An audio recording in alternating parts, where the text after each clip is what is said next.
Let's get into the first game that we're going to get into. The Titans at the Browns. Both teams 1-1. The Browns are favored in this game, -3.5. The over-under short, 39.5. Money line, Cleveland -175. Tennessee +145. Deshaun Watson, I thought, would be back this season. He ain't back. A lot of people thought that. He ain't back. So that's what makes this game sort of a toss-up for me, because I don't think any of us felt like the Titans were going to be great. But we felt like, I think Cleveland would be a little bit better than this, and they're not. Barrett, I'll start with you. What do you see out of this game? What do you see out of Deshaun Watson? Is he ever going to get it back? No, I mean, I just don't think that he's accurate with how he's handling the ball.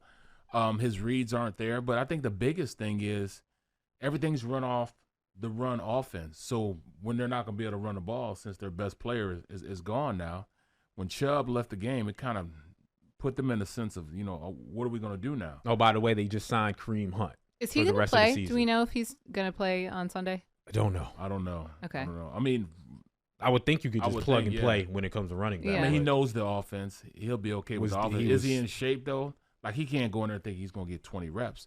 But this is a 20-rep offense. This is This is an offense which they got to run the ball to open up the pass. They've got a really good offensive line when they're run blocking. He will play. Kevin says he will play. Okay. So I mean, that to me, it's a toss-up, because I don't know if King Henry is playing on the Titans side of the ball. If he's not playing, they got Watson has a legitimate opportunity to be the hero and go ahead and win that game for him. But if King Henry plays, I think Tannehill will play at a higher level, and maybe he can go to Hopkins and those guys. So we'll see what's going on. Trayvon Burks, maybe stepping into the shoes they thought he was going to step into as that number 2 wide receiver. But I mean, this is one of those games where I'm interested to watch just because I don't know about the quarterback situation of either team. Mm-hmm. Yeah. Well, I mean, Ryan Tannehill looked like 2 different quarterbacks throughout the first 2 weeks of the NFL season. He looked like he didn't belong in the NFL in week 1, and then, came back in week 2, threw for 246 yards, had a touchdown, over 120 rating. Like, it was a totally different guy. I don't know what was said or if they changed the scheme or what. Barrett, you'd probably have more insight into that. But the Titans' offense did look a lot better. I still like the Browns -3.5 in this one because of their defense. Mm-hmm. I think the Browns' defense is very underrated. They have Jim Schwartz as their coordinator. You look at how they're stacking up against the other teams in the NFL. They have one of the best defenses. They're 3rd in rush yards allowed, 1st in rushing touchdowns allowed, 2nd in opposing passing yards. Like, their defense is quietly really, really good. And like you mentioned with Derrick Henry, even if he plays, he hasn't really broken out yet. I just think that defense gives them the edge, given how hot and cold Ryan Tannehill and that Titans offense has played. So would you go under 39.5?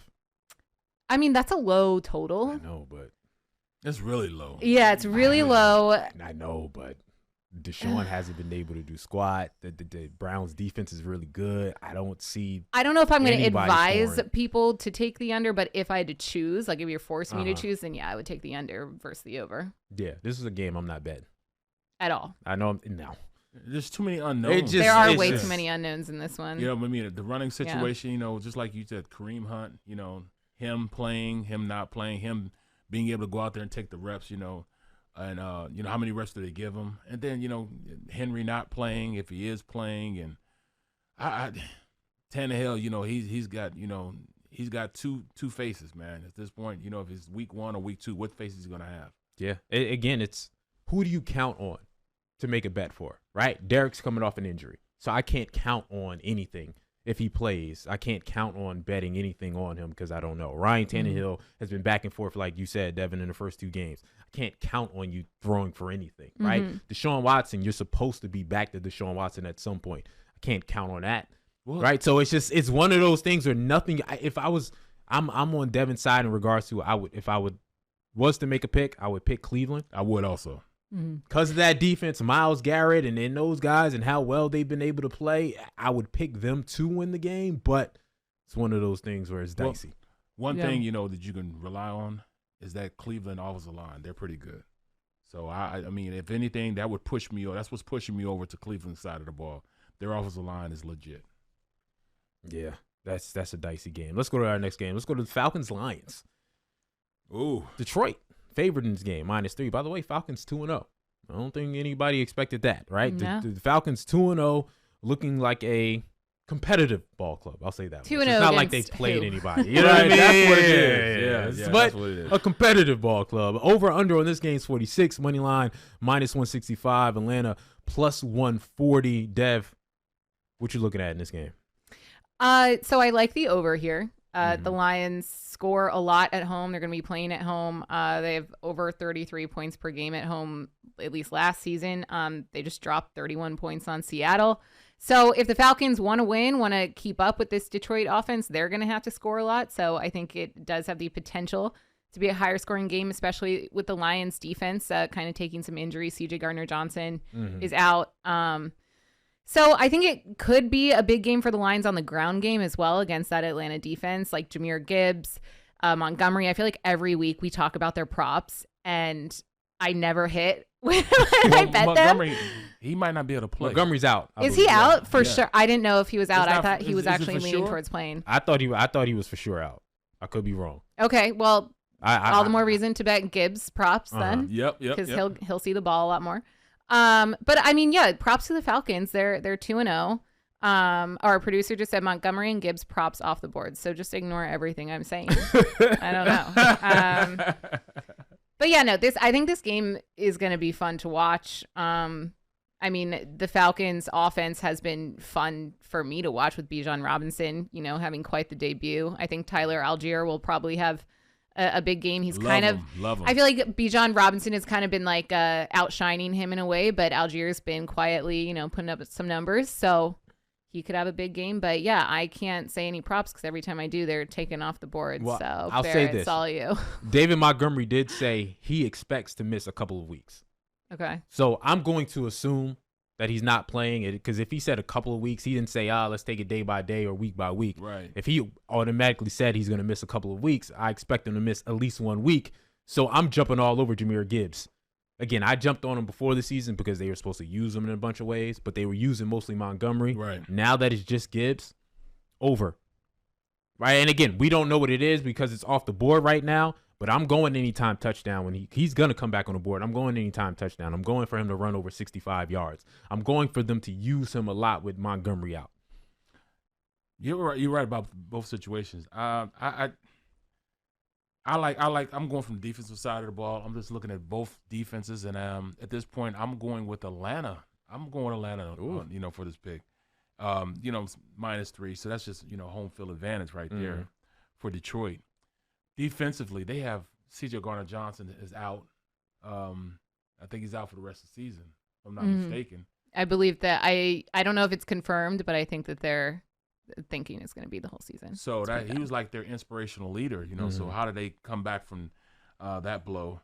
I don't think that with Montgomery not playing, to me that's another just reason why I wouldn't go with them because Dan wants to run the football. That's what they want to do. They want to run the football, consistently. Can he give it to Gibbs, the young fella? At this point, I'm gonna go with tried and true. I like Algier. I think he's a really good running back. He can pound the ball, and then you give it to Bijan. It's kind of like what I had when I was with Philly. I had Ricky Waters and Charlie Garner. Kind of like not really thunder and lightning, but both guys can roll. And I think it's the same with this Atlanta team. I think Atlanta goes out there and I'm going with Atlanta. I respect it because again, Atlanta beat the Green Bay Packers, who I think that's a solid squad. I think they're solid all the way around. Again, not a squad that you expect to necessarily make the playoffs, but a squad that's going to compete. In my mind, be 8-9. And so if they beat them, I think Atlanta's a solid team. By the way, it's a torn pec for CJ. So normally that takes. Normally that's the entire season, but because it happened so early in the season, the expectations probably maybe Vontae Maddox in week 17, maybe. Yeah. Right, maybe Vontae Maddox, same injury.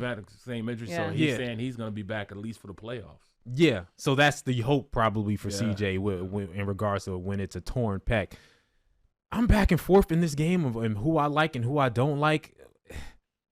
I might go Atlanta to cover. It's a -3.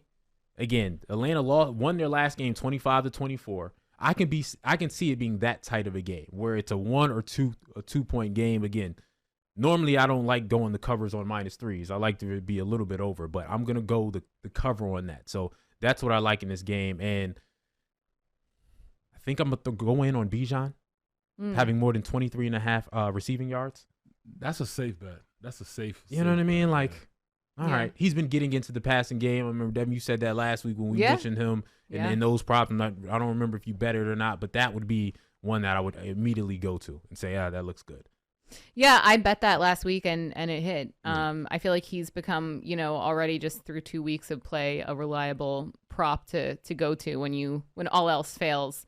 And the Falcons pass defense is also like pretty underrated. Yes. Like they're better than a lot of people. Exactly. Like we're not talking about that a lot. So that's another reason why I liked not Montgomery anymore, because he is not playing, but Gibbs and any, rushing props when it comes to Goff and the Lions offense. But because of that, and you mentioned CJ Gardner-Johnson's out, I think it does give the Falcons the edge here. So I don't know if I confidently feel a certain type of way for either team picking a side, but I like the Falcons winning here. Like, I don't know if I'm going to say cover. Like, I don't know if I'm going to take the points, but I could take, like, Falcons money line. You can probably get some good profit for that because they're underdogs in this one. They're on the road. Well, they're heading to Detroit. That's why I said Falcons in the -3, because even if I'm not sure about money line, but I think they can at least cover. So I'll win either way. If they do win, then I win. Yeah. You know what I mean? So it's just like, I don't know. Right, I don't know. right, So that's why, again, I think we're all on the Falcons. Let's go to the next game. And isn't it weird that what we assume to be the worst division in all the sports has 3 2-0 teams? That's crazy, isn't it? Like, what? Okay. All right. I respect it. Next game, Saints-Packers. Saints 2-0, Packers 1-1. Again, Atlanta just beat the Packers. That's why they have that one loss. Packers favoring this game, -1.5. The over-under is 42.5. Money line -120, +100 for NOLA. What do you like in that game, Barrett? I'm going with the veteran quarterback at this point, because I'm looking at both defenses. Both defenses play at a high level. I like the Saints defense a little better. I like the experience of Carr. His targets he's throwing to right now. He's trying to force feed Thomas. I understand that, but man, he has a really really good player in Chris Olave. I mean, I love him, man. 64.5. Mm-hmm. He's become the main target now, and I think that that's an easy bet to make, man. That's easy. 64.5. He's gonna be 1,000-yard guy. Thomas, I think, is gonna be another 1,000-yard guy. So they're just starting to get that chemistry with Carr now, and as they go forward, I can definitely see this is going to be good for him going forward. So I'm going with Carr over Love. I'm going with the Saints. But like you said, I know he's getting chemistry. I have not liked how Derek Carr has looked so far. I thought he'd be a lot better, a lot quicker. That's the expectation, though, of when he was with the Raiders, and look at what he has now. He has weapons now. Only thing, they can't run the ball, but defensively, I don't care, because defensively they can stop. Okay. What you like, Dev? I mean, the Packers are good when they play at Lambeau. They're playing at home. It's hard to bet against that. I think a lot of it comes down to, whether Aaron Jones and Christian Watson play for that Packers offense. And I don't know I believe they're both still questionable. I heard that Aaron Jones was trending towards playing, and if that's the case, then I feel very confident the Packers can beat the Saints in this one. But until I have that confirmation, I don't know if I feel super comfortable taking a side here. Neither team has a great run defense, but also, again, like with Jones not playing, that doesn't really give the Packers a massive advantage here. Exactly. I think it is easier to go with the more experienced quarterback and Derek Carr. I feel like this Saints team, like they're solid. Like I'm not like overwhelmed or underwhelmed or disappointed. Like they're a solid team on both sides of the ball. Why are you looking at me like that? That's just. It's like one of those things, like, I don't know. It's not really a compliment. You're like, you're just no, but that's the point. Like, it's not solid. like they're just there. Like they're fine. Like they're there. Yeah, like, which means you don't like them. Like no, that's like saying, like, hey, I don't hey, dislike sweetie, them. I don't dislike them. You're a solid 5 out of 10. They are. But they are. They are. They're a 5 out of 10. You're sweet. They're a 5 out of 10. No one, if someone said that to me, I was like, that is not. Nothing about them excites me. That's not a good thing. No, but that's what I'm saying. Where like the Packers have like this situation they're dealing with. You know, they lost Aaron Rodgers, now they have Love, and of course they're dealing with injuries, especially on the offense. But like they have the potential to be a good team. I think they've impressed people. Where the Saints are solid. So look, if I'm gonna place a bet on this, I'm gonna go with the Packers at home. I will feel a lot better about that when I have confirmation that some of their best offensive players are going to be active. Okay. But I'm gonna take the Packers. Yeah, that's the point. And that's what I mean, because I thought the Saints were gonna win the division just because nobody else is gonna be good enough to come there. But look, they got what, 3 teams 2-0. So I mean, yeah. I'm going with the Pack. I'm going with the Packers in this game. I mean, they've been able to protect Jordan Love really well. They've had a really good run game in the first 2 games. And again, I know Aaron Jones got hurt, so the running game wasn't as prolific in the last game. Probably part of the reason they didn't win. But I like the Packers as a team. Again, the Saints won 2 games where it's just like you beat bad teams and you barely beat them. You know what I mean? Like okay, that's a cute win. But you beat a bad teams. Like most of the teams in their divisions are just beating bad teams, and now that's why they're 2-0. So I just think the Packers are a better overall team. I think Jordan Love is playing great.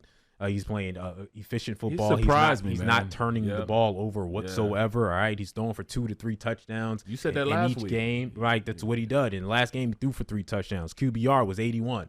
He's being great with the football. The running game, even with Aaron Jones out, was 4 yards a pop. So I like the Packers in this game. I like them to run the ball. I like Jordan Love to make some plays because I'm just not a believer in the Saints. So that's just where I'm at. Let's get to Devan Kaney's man crush. Devan Kaney's favorite player, Russell Wilson, and the Denver Broncos taking on the Miami Dolphins.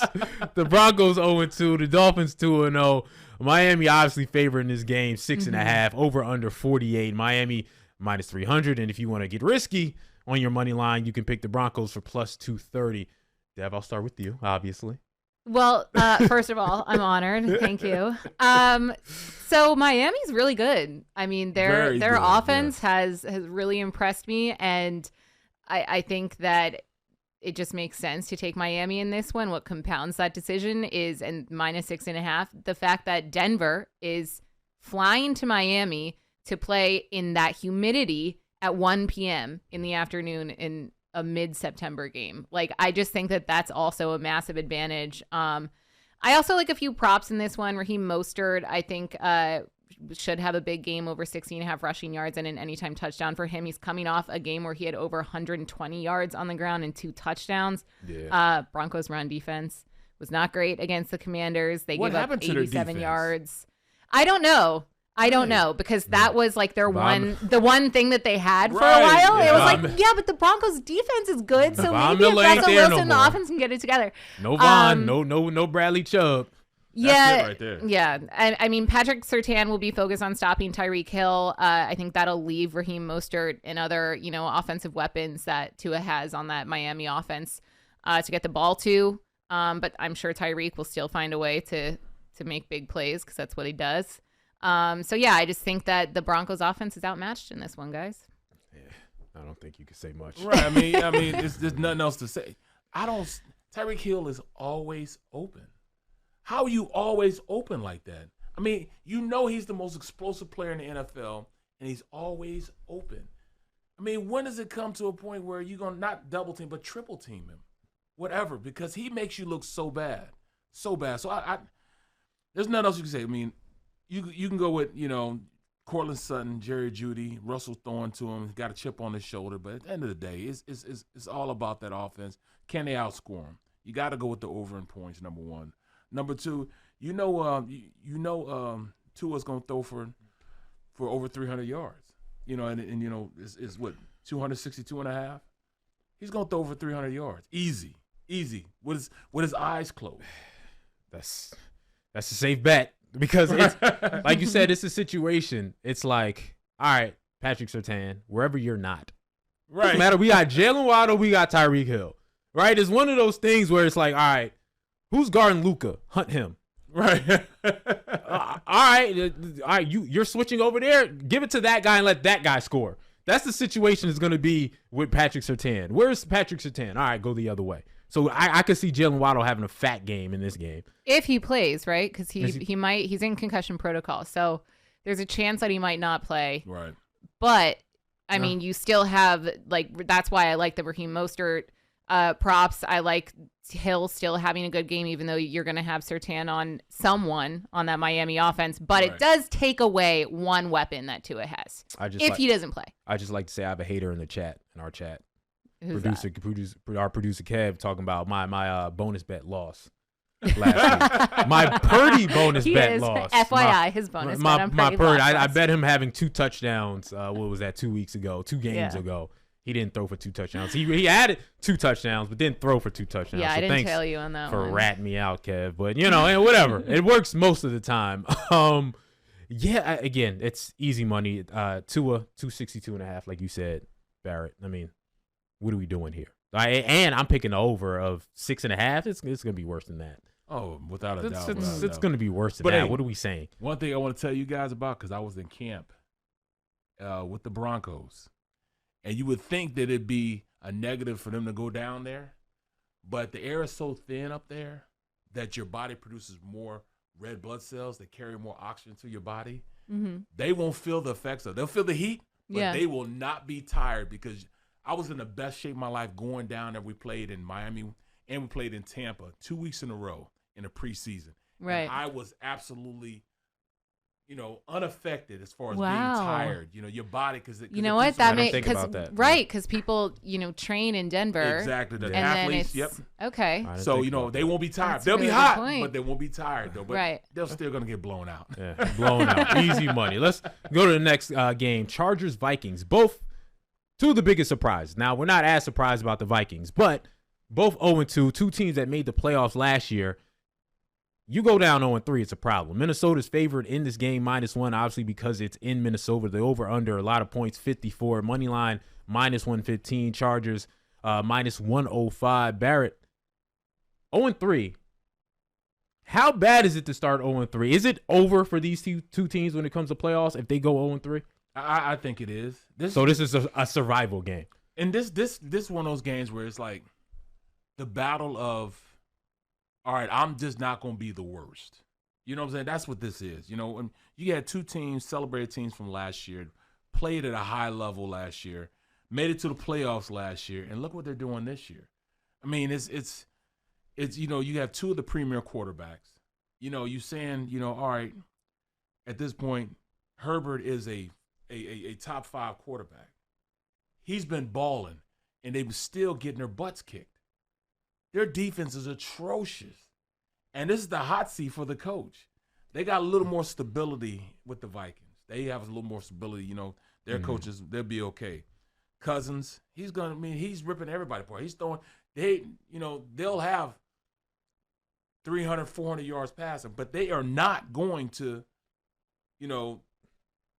do anything on the defensive side of the ball. So, I don't know. I mean, to go with Jefferson, 100.5. I've never seen that before. I've never seen a prop for a receiver start at 100. Well, that defense is so bad. I don't think again, Tyreek we just looked at was 84. Right. And you know what Tyreek puts up. I've never seen 100. I've never seen that before. Across the board. Look across the board. You look at it, Jefferson, 100.5. Keenan Allen, and he's about my age. 70.5. That just goes to show how bad these defenses are. So who you got? Just off of understanding, this is a 1:00 game, right? Yes, I believe so. Yeah. I'm going with Kirk Cousins. 1:00 game. Kirk Cousins gonna go out there. He's gonna throw for 400 yards, and they're not gonna be able to stop Justin Jefferson. Okay. Dad, what you thinking? I mean, I'm excited for this game. It's hard to pick a side. It's essentially, a pick 'em. The spread reflects that. I like the over here. I know it's a high points total, right? But both these teams are defensively challenged, so I think it's just going to be like a shootout the whole time. I like Keenan Allen having a big game for Los Angeles, over 70.5 receiving yards. The Vikings' pass defense isn't great, especially in the slot. He had 111 yards last week. I'm tempted to go Chargers money line here if I have to pick a side. The only thing holding me back is that Austin Eckler is out. And I think if he was in, then I would take the Chargers 100%. But because of that, I'm a little bit hesitant. I just don't like how many injuries the Vikings have suffered, especially, on their O-line. If anything, maybe the Vikings can have a big game on the ground in terms of their run game on offense. That's right. They traded for that running back from the Rams, right? Yeah. His name, Cam Akers. Yes, that's right. They traded for Cam Akers. So there is a potential there. I just think that the Chargers are more likely to get this one done. So I'm going Chargers money line. I sound really confident in that, don't I? I'm going Chargers. Why not? I guess if I have I feel confident in the over. So let's just go with that as my pick. Okay. See, that has nothing to do with real analysts. Like in my mind, I just can't see the Chargers being 0-3. Yeah. That's the only I'm not even breaking down the game and telling you here's why this person will win. Here's what I like. I just can't fathom the Chargers being 0-3. Just like I can't fathom the Bengals being 0-3. Like there's certain teams I'm like, no way. No way. Now I could be dead wrong, but you're too talented to be 0-3. So again, this is not the smart stuff that you're getting from me, but that's just how I feel. A gut feeling of no way the Chargers go 0-3 because you should be a playoff team, especially with the amount of numbers. And like y'all said, I'm going over a lot then. TJ Hawkinson 50.5 over. Jefferson 100.5. I've never seen it before. Over. Why not? Right? Like if we're predicting, like you said, over 54. Yeah. Why not predict over for most of these yardages? So that's what I like with the Chargers. And our producer just said the Chargers had 5 sacks last week. So that's true. They do like to pressure the quarterback, especially with that pretty much decimated offensive line for the Vikings. They can get home to Kirk Cousins. And we know how he plays when he's under pressure. That's not good. So let's get to this next game. Jets Patriots before we take a break. At Jets, New England favored in this game, 2.5 over under the lowest, I believe, of the week, 36.5. They don't think any points are being scored in this game. Money line minus 150 for New England, plus 125 for the Jets. What do you like in this game, Dev? I mean, I don't think you like points. Well, I like the Pats covering 2.5, honestly. I just don't believe in Zach Wilson. He's not playing well. He got picked off 3 times last week. New England's defense is going to tear Zach Wilson apart. Bill Belichick owns Zach Wilson. And for that, I am taking the Pats. Yeah. And again, by the way, the Pats 0-2 haven't started 0-3 since 2000. Yeah, and I also just don't see a coach like Bill Belichick allowing that to happen or go any further. I feel for the Jets. I do. They've already been through so much. They're on an emotional roller coaster this season, but it's just not their game. I just can't go with a team led by Zach Wilson. Right. I mean, I mean, we're talking about a prolific defense. This defense is good. I mean, very, very good. The Jets, you name it, they are built right across the board. Best linebackers, best defensive linemen, best, secondary. But their team is so inept on the offensive side of the ball, you just can't go with them. You just can't. Zach Wilson is crushing that team. And it's not his fault. I told him from the beginning, don't draft him from BYU. Why? You know what I'm saying? Why? Mm-hmm. Steve Young's the only quarterback from BYU that's ever been worth their salt. Everybody else, no. So I got to go with Belichick. Yeah, I'm with y'all. I'm going with the Patriots just because I'm going with the under, by the way. 36.5, I'm still going under. This is going to be 12-9. It's going to be 12-9. Will a touchdown be scored? Exactly. It's one of those things. Like, what's the bet on that? Will a touchdown be scored? And it's going to be based on which quarterback is going to make mistakes. Yeah. The most mistakes. They're both going to make mistakes, but the most mistakes. Bro, neither team will have over 200 yards offense. Neither one.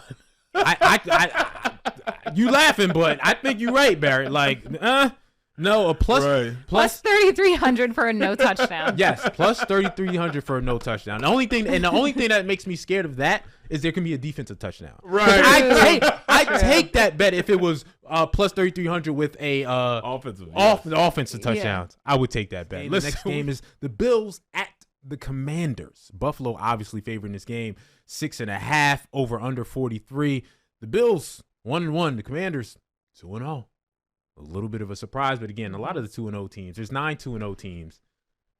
4 or 5 of them, maybe 6 of them, haven't played anybody. There's been garbage schedules playing against the Arizona Cardinals.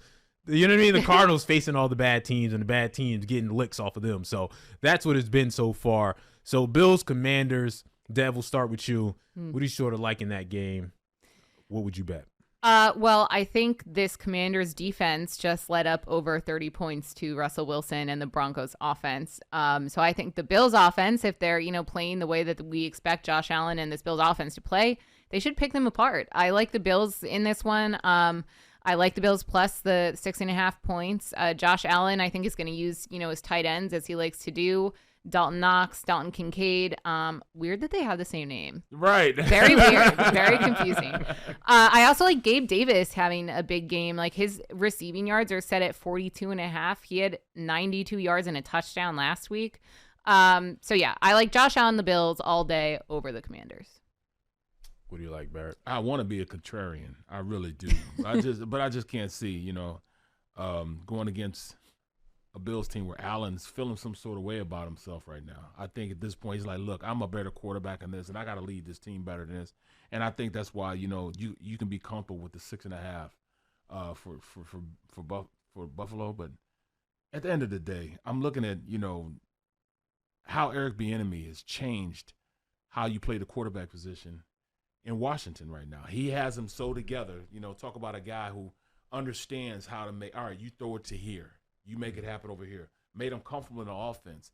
And with that defense and how they rush the passer, I can't get that out of my head. Like, Josh Allen's going to get hit. He's going to get rolled up a lot this game. He may not make it through this game. That's how good that front seven is of Washington. So, I mean, this is truly, truly, truly something I've been thinking about for a while. But I just can't get past, Stephon Diggs and, how he's going to affect the game. You know what I mean? They're going to run the ball consistently against that defense, which will open up the pass.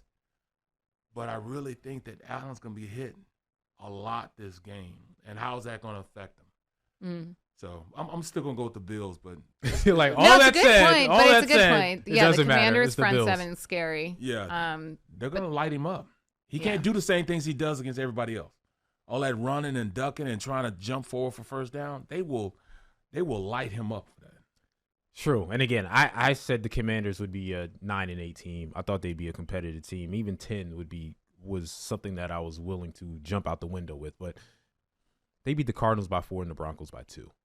Right? Like, it's another case of 2-0 teams feasting off of just worse teams. Teams that are 0-2 and that are bad. The Bills ain't that. Right? Like, you gave up 35 to Russ in that offense. All right, this is Josh. Now, granted, he may give you 2 turnovers. Right, that's what Josh does. But then in this type of game, I still think he'll get you 4 touchdowns, right? Like, and I think Stephon Diggs I would pick. Again, I think his number is 69.5. I'm going with that. I'm going with Stephon Diggs to get over that and for him to get right and for that team to get right. Again, I think the Bills had a terrible first week, struggled a little bit, then blew out the Raiders. And I think this will be a game that, again, it won't be a blowout because Josh Allen is going to give you a couple turnovers and because that Commander defense is tough and will hit you. But still, the Bills are just a flat-out more talented team. So I don't see how they don't. Again, and the over-under is 43, and which is low for a Bills game to me. So I'm going over for the 43. Well, the one thing we have to also think about is Brian Robinson. And he was able to run the ball because they were losing, and they still ran the ball consistently against them. So, I mean, I think 56.5, Brian Robinson. To me, that's a safe bet because regardless of what the situation is, they're going to continue to run the ball, win, lose, or draw. He is the reason why that offense runs, which allows them to run their offense. Howell understands he has to hand the ball off. Bieniemy understands that in order for it to open up. Do you know how many rushing yards Josh Jacobs had against the Commanders last week? I mean, the Bills. Wow. The Bills last week? -2. What? Yeah. They held Josh Jacobs to -2 yards. So I think, and the Bills defense held Jimmy Garoppolo. They had 2 interceptions and a sub 70 rating. So, I mean, the Bills defense is still pretty good. Yeah. So I think that a Sam Howell, who, he's coming off his best NFL start, but the sample size is not very large for him. And our producer just said, he dropped in our chat that a interception from Josh Allen is plus money. Like at this point, you would think that the odds on that would not be so good because he throws an interception like every single game. So yeah, and this is one of those, I wouldn't say survivor, but You know what I mean? Like survivor pool I'm in type a survivor of pool, and I'm struggling go, this week. I don't know. It could be a good option. Maybe you pick the Bills beating the Commanders, and you put your little $10 bonus bet MGM bonus bet on it. You know what I mean? One of those things where you feel kind of sure about, because this is one of those games where I feel kind of sure about that it's going to be. It's got to get better for Buffalo. That's a double-digit. Why, yeah, it's got to get better for that offense. Yeah, I think it could be a double-digit one. Let's go to our next game. Texans at Jaguars. Another one that should be, in my mind, easy. This is one of the biggest spreads of the week, and maybe the biggest spread. Jacksonville -8.5. The over-under is 44.5. Jacksonville -400 if you want to get risky. Houston +310. Dev, Texans Jaguar, is this easy money? What are some of the little bets that you're looking for in this game? I don't know if it's easy money. I mean, I think I'm tempted to go with Jacksonville, but I don't like how large that spread is. Like, I don't know if they're necessarily going to win that much. Because in the past, like, the Texans have given Trevor Lawrence some trouble. So I don't know if it's going to be a blowout, because that's like a touchdown and then some. It could be a closer game than we expect. I do think Trevor Lawrence is going to be charged up going back home. He's going to be looking for redemption coming off that loss where they just like couldn't get in the end zone. He was frustrated. He's going to be fired up in front of a home crowd. I don't see a way that Doug Peterson and Trevor Lawrence let the Jags lose this one to the Texans, because they're just a better team. Way better team. And I'm going to tell you the truth. Even with C.J. Stroud, 233.5 yards. I'm going with the under there. I don't think that, that defense allows him to have any success. I'm also the Calvin Ridley 66.5. I'm going with the over on that. Our producer just kindly pointed out that our Calvin Ridley props did not hit last week, and I'm very well aware, Kevin, because it ruined all of my parlays. I'm aware. Thank you for not leaving me out, Kev. Everybody took a certain L last week when it came to these bonus bets, but yeah, hey, Calvin Ridley. Bounce back game though, redemption game. Yes, so just bet it again. ATN 67.5. I got to go with the over on that. I gotta like that, man. Come on now. I'm not mad. This is another survival pick. The Jaguars are gonna punch the Texans in the mouth. Let's be honest with you. Like this is give me. I know 8.5 is large, but again, I just bet San Francisco and the Giants 10.5. Like, never underestimate a bad team being bad. Like like they scare you with some of these 8.5, 9.5, 10.5. Well, but then it's like garbage time points come into play, and but guess what? Like, creep back. Like in Thursday, the Giants could have got a garbage touchdown, and still we would have got the spread, and still we would have won that 10.5. So I think it's gonna be that type of game where it's just like, all right, even if you get a garbage point, even if you get a garbage touchdown, the differential is gonna be so much because you're at Jacksonville. The Texans lost to the Ravens 25-9, and they lost to the Colts 31-20. What do you think the Jags would be a good survivor pool pick? 100%. I actually might feel more confident in the Jags winning than I do the Bills.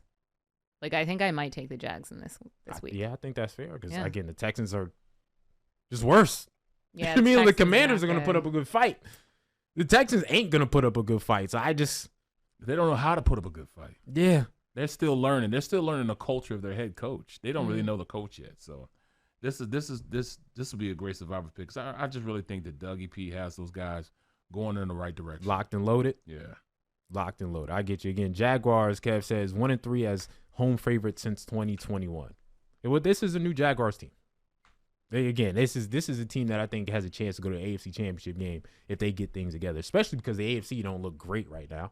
Like, we assumed the AFC was going to be great based on all the quarterbacks, based on everybody playing well. Ain't nobody really playing well over there. Like, all the teams that are playing, like, no one's playing dominant football. But really good football is in the NFC. The three top teams in the NFC are playing really good football. Everybody else in the league ain't playing great. Exactly. So, again, I still think the Jaguars have a chance to do something and go somewhere. Again, I'm going to pick Calvin Ridley. I'm going to go with you anytime touch. I think it's going to happen this week. I'm with you, Dev. I'm with Pressure's on, though. Yeah, exactly. I'm going to text you like, hey, what's going on right now? I'm going with the pick I had last week. ATN anytime touchdown. Okay. That's my pick. Okay. Pick, you on board with ATN basically having a great season in general. Yes. It's looking like that. I believe in that too. Let's go to the next game. Colts at Ravens. Ravens, Another huge one, -8.5, over under 44. Ravens -400, Indy +310 in this game. Colts, Raven, Barrett, what do you see in that game? It's going to be closer than what you think because, again, the Colts were able to get a win last week against the Houston Texans. Defensively, I think they're right, but I don't know. I mean, I like this Ravens offense because you look at Jackson. He's trying to make that crossover. He's trying to be a more productive throwing quarterback, and it's helping him out because he's seeing, he's understanding, and he's putting himself in better positions. I don't know. I mean,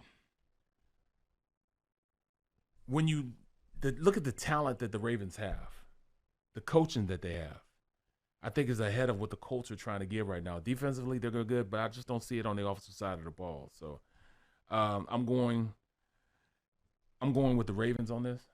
Mm-hmm. And you know, I mean,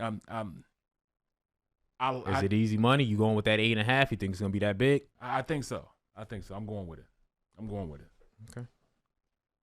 Deb, what you thinking? I'm going Ravens money line. Gardner Minshew is going to start, not Anthony Richardson, which I actually think is a pro for the Colts because I wasn't super impressed with what I saw from Richardson so far. The Ravens just keep getting hit with injuries, which is what makes me hesitant to take that 8.5 because that's a pretty big number. But the Ravens were able to get a win, you know, just based off their run game, which is what they've done best. But I do like the way that their passing offense, you know, matches up against this Colts pass defense because that's been a problem for the Colts. Yep. It's almost non-existent. They gave up over 380 yards to C.J. Stroud. Like, I think the Ravens can probably put up some numbers on them. So, like, if when it comes to props, anything involving Mark Andrews, he had 45 yards and a touchdown. Nelson Aguilar, Nelly, our old friend here in Philly, put up 63 yards and a touchdown. OBJ had a really quiet week. He's been quiet, and I don't even know if he's playing. I know he was questionable because he might have gotten injured already.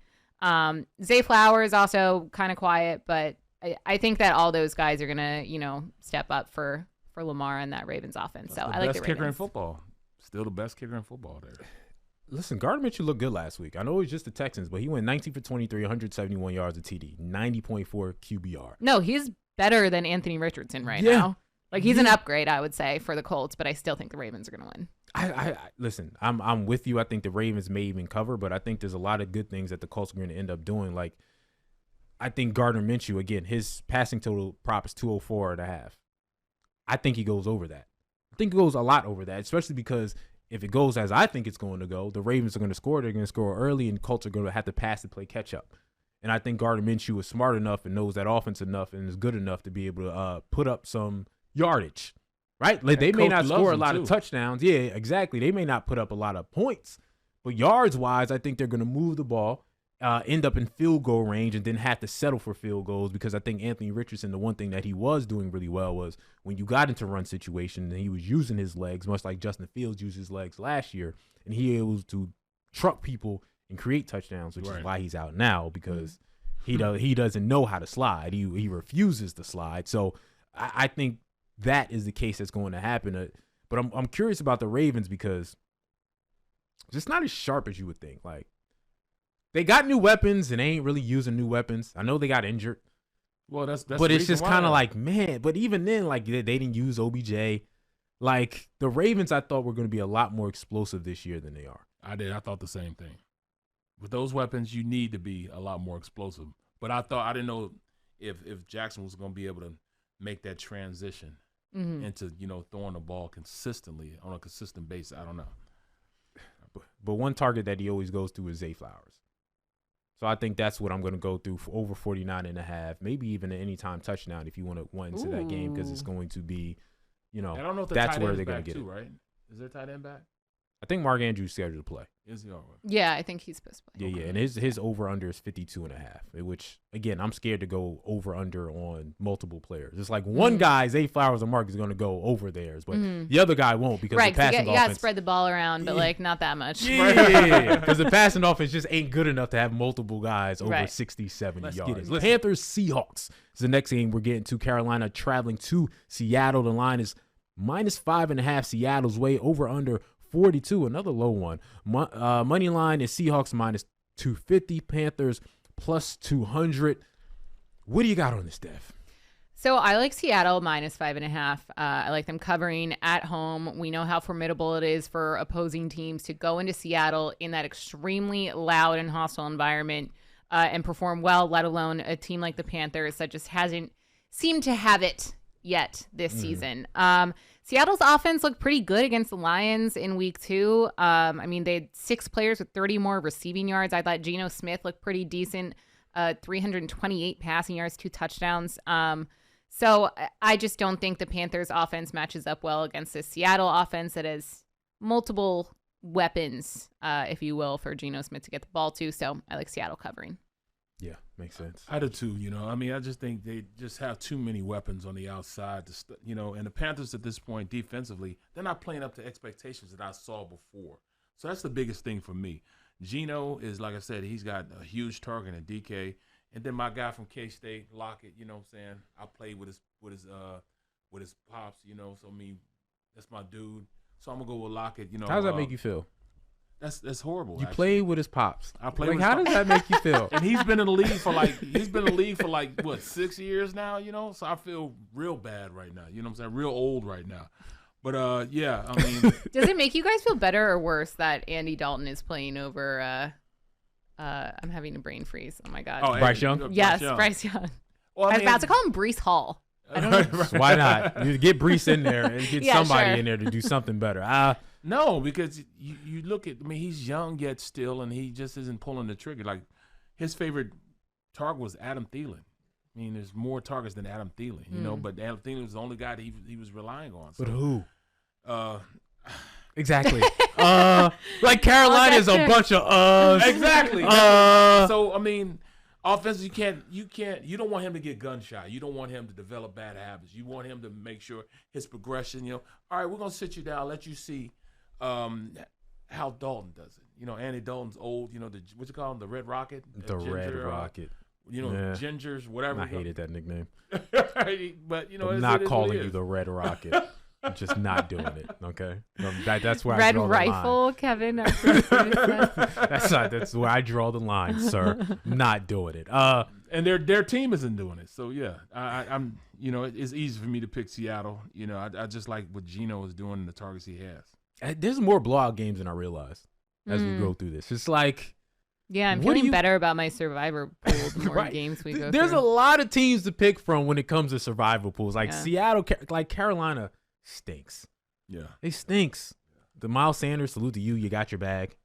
You're having a pretty good season, though. He's running the ball okay. Is he? Stinking too, yeah. Okay. Yeah. See, I know he had at least one decent game. What did he only had 43 yards last game. Yeah, they was racking him up. They were tattooing him. He didn't like it either. He was like, he was tapping out. Really? Yeah, he was tapping out. Like, hey, listen, with that offensive line, you know what I yeah. mean? Like, how is he supposed to thrive? So again, I like this too. I like the over again at Seattle. Now I'm surprised it's even minus 5.5 at Seattle. Like this, coming off a Monday night game, they have to travel to the West Coast too. This is it's blowout city. I'm not sure about the over under, but I think it's going to be over minus 5.5. And when it comes to Geno doing his thing, I want to go 251. I want to bet all of that, but they're going to have a nice game. Yeah. DK probably have over 62.5. Like, it's just, again, it's pass and catch. It's going to be pretty much easy money for the Seattle Seahawks in this game. So we all in agreement. I thought we already had the biggest spread, but this is actually the biggest spread. Bears at Kansas City. Kansas City, the spread is 12.5. 12.5. Over under 48. Chiefs minus 650. Bears plus 525. With everything going on with Chicago right now.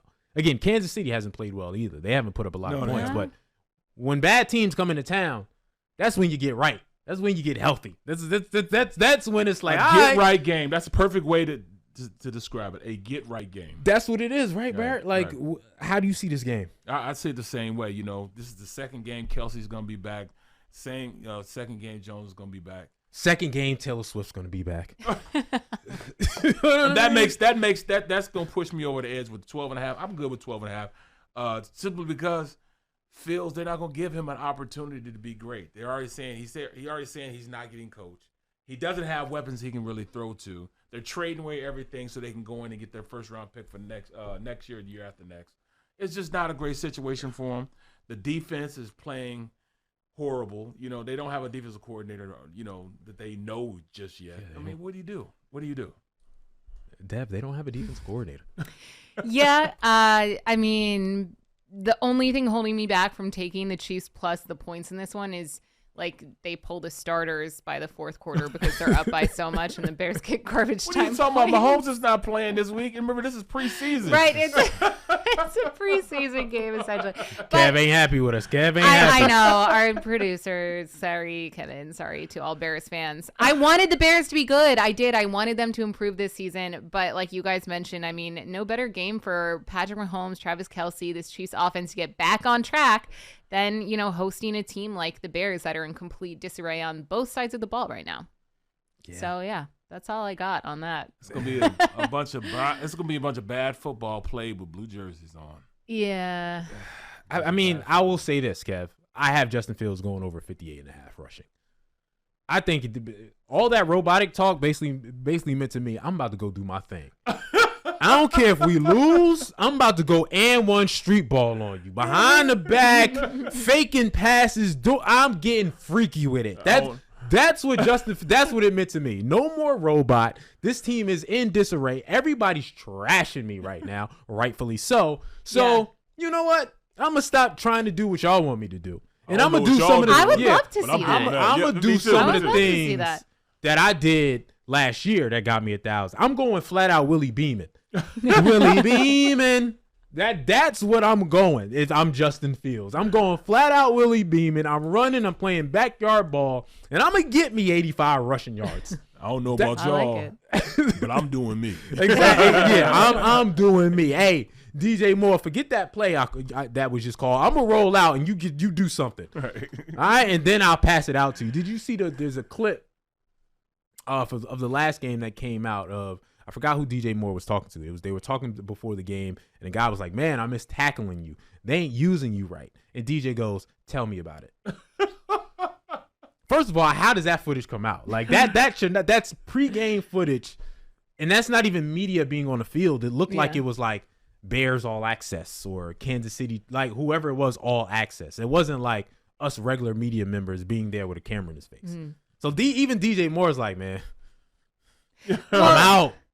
So, Barrett, maybe you can answer this. Well, you definitely can answer this question as a former player. Does going through what the Bears are going through currently and have gone through, does that deflate team morale, or can it also, work the opposite way and kind of give them a sense of purpose and come in with more of a fight? Let me interrupt real quick. Kev says it was Levante David. He was mic'd up.